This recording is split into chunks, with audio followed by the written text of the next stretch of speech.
Hello friends, welcome back to Reshma's kitchen. ಇವತ್ತು ಇನ್ನೊಂದು special recipe ಜೊತೆ ಬಂದಿದ್ದೀನಿ. ಅದು ಗರ್ಗರಿಯಾದ ಹಾಗಲಕಾಯಿ ಚಿಪ್ಸ್. ಹಾಗಲಕಾಯ ಅನ್ಬೋದು, ಆದರೆ ಹಾಗಲಕಾಯಿ ಚಿಪ್ಸ್ ತುಂಬ ಟೇಸ್ಟಿಯಾಗಿದೆ. ಸಂಜೆ ಮಳೆ ಬರ್ತಾ ಇದ್ದರೆ ಕಾಫಿ ಜೊತೆಗೆ ಏನಾರು ಬೇಕು ಅಂತ ಅನಿಸುತ್ತೆ. ಆ ಟೈಮಲ್ಲಿ ಇದನ್ನ ಮಾಡ್ಕೋಬೋದು. ಕಾಫಿ ಜೊತೆಗಂತೂ ಅದ್ಭುತ. ಇನ್ಯಾಕೆ ತಡ ಮಾಡೋದು? ನಾ ಹಾಗಲಕಾಯಿ ಚಿಪ್ಸ್ ಮಾಡೋಕ್ಕೆ 2 ಹಾಗಲಕಾಯಿ ತೊಗೊಂಡು ಅದನ್ನ ತೆಳುವಾಗಿ ಈ ಥರ ಸಣ್ಣಗೆ ಕಟ್ ಮಾಡ್ಕೊಂಡಿದ್ದೀನಿ. ಕಟ್ ಮಾಡಿದಂಥ ಹಾಗಲಕಾಯಿಂದ ಬೀಜಗಳನ್ನ ತೆಗೆದು ಎತ್ತಿಟ್ಕೋತಾ ಇದ್ದೀನಿ. ಈಗ ಎತ್ತಿಟ್ಕೊಂಡಂಥ ಹಾಗಲಕಾಯಿಗೆ ಉಪ್ಪು ಹಾಕ್ಕೊಂಡು ಮಿಕ್ಸ್ ಮಾಡ್ಕೋತಾ ಇದ್ದೀನಿ.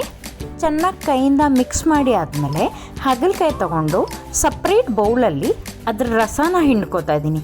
ಈ ಥರ ರಸ ಹಿಂಡ್ಕೊಳ್ಳೋದ್ರಿಂದ ಹಾಗಲಕಾಯಿ ಸ್ವಲ್ಪ ಕಹಿ ಕಮ್ಮಿ ಆಗುತ್ತೆ. ಚೆನ್ನಾಗಿ ಈ ಥರ ಹಿಂಡ್ಕೋತಾ ಇದ್ದೀನಿ. ಈಗ ಹಿಂಡ್ಕೊಂಡ ಹಾಗಲಕಾಯಿಗಳನ್ನ ಸಪ್ರೇಟಾಗಿ ಎತ್ತಿಟ್ಕೋತಾ ಇದ್ದೀನಿ.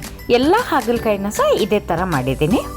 ಹೊಸ ವ್ಯೂವರ್ಸ್ ಯಾರು ಇದ್ದರೆ ಈ ಚಾನಲ್ನ ಲೈಕ್ ಮಾಡಿ, ಸಬ್ಸ್ಕ್ರೈಬ್ ಮಾಡಿ, ಹಾಗೆಯೇ ಸೈಡಲ್ಲಿರೋ ಬೆಲ್ಲೈಕನ್ನ ಕ್ಲಿಕ್ ಮಾಡಿ. ಹಿಂಡಿದಂಥ ಹಾಗಲಕಾಯಿಗೆ 1/4 ಚಮಚ ಅರಿಶಿನ ಪುಡಿ, ಅರ್ಧ ಚಮಚ ಧನಿಯಾ ಪುಡಿ, 1 ಚಮಚ ಅಚ್ಕಾರದ ಪುಡಿ, ಅರ್ಧ ಚಮಚ ಗರಂ ಮಸಾಲ, 1 ಚಮಚದಷ್ಟು ಜೀರಿಗೆ ಪುಡಿ, 2 ಚಮಚದಷ್ಟು ಕಡಲೆ ಹಿಟ್ಟು ಹಾಕ್ಕೊಂಡು ರುಚಿಗೆ ತಕ್ಕಷ್ಟು ಉಪ್ಪು ಸ್ವಲ್ಪ ನೋಡಿ ಹಾಕ್ಕೊಳ್ಳಿ. ನಾವು ಮುಂಚೆನೂ ಉಪ್ಪು ಹಾಕಿರೋದ್ರಿಂದ ಜಾಸ್ತಿ ಆಗುತ್ತೆ. ಜೊತೆಗೆ 3 ಚಮಚದಷ್ಟು ಅಡುಗೆ ಎಣ್ಣೆ ಹಾಕ್ಕೊಂಡು ನೀರು ಸೇರಿಸದೆ ಕಲಿಸ್ಕೋಬೇಕು. ಚೆನ್ನಾಗಿ ಕಲಿಸ್ಬಿಟ್ಟು 10 ನಿಮಿಷ ಮ್ಯಾರಿನೇಷನ್ಗೆ ಇಟ್ಬಿಡಿ. ಹಾಗಲಕಾಯಿನ ತವಾದಲ್ಲಿ ಎಣ್ಣೆ ಹಾಕಿಬಿಟ್ಟು ಹಾಗೆ ಬೇಕಾದ್ರೂ ಫ್ರೈ ಮಾಡ್ಕೋಬೋದು, ಅಥವಾ ಮೈಕ್ರೋವೇವ್ ಆರ್ ಏರ್ ಫ್ರೈಯರಲ್ಲೂ ಬೇಕಾದ್ರೂ ಫ್ರೈ ಮಾಡ್ಕೋಬೋದು. ನಾನಿವತ್ತು ಏರ್ ಫ್ರೈಯರಲ್ಲಿ ಮಾಡ್ತಾಯಿದ್ದೀನಿ. ಏರ್ ಫ್ರೈಯರಲ್ಲಿ ಈ ಮಸಾಲೆ ಹಚ್ಚಿದಂಥ ಹಾಗಲಕಾಯಿನ ಈ ಥರ ಸ್ಪ್ರೆಡ್ ಮಾಡಿ 180 ಡಿಗ್ರಿಯಲ್ಲಿ 20 ನಿಮಿಷ ಬೇಯಿಸ್ಕೋತಾ ಇದ್ದೀನಿ ನಾನು.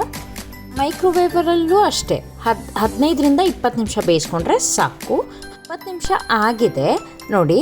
ನಾನು ಹಾಗಲಕಾಯಿ ಕುರ್ಕುರಿಯಾಗಿ ಗರ್ಗರಿಯಾಗಿ ರೆಡಿಯಾಗಿದೆ. ನಾವು ಹೊರಗಡೆಯಿಂದ ತರೋ ಚಿಪ್ಸ್ಗಳನ್ನ ಯಾವ ಎಣ್ಣೆಲಿ ಕರೆದಿರ್ತಾರೋ ಆ ಎಣ್ಣೆನ ಎಷ್ಟು ಸತಿ ಯೂಸ್ ಮಾಡಿರ್ತಾರೋ ಅಂತ ಒಂದು ಟೆನ್ಷನ್ ಇದ್ದೇ ಇರುತ್ತೆ.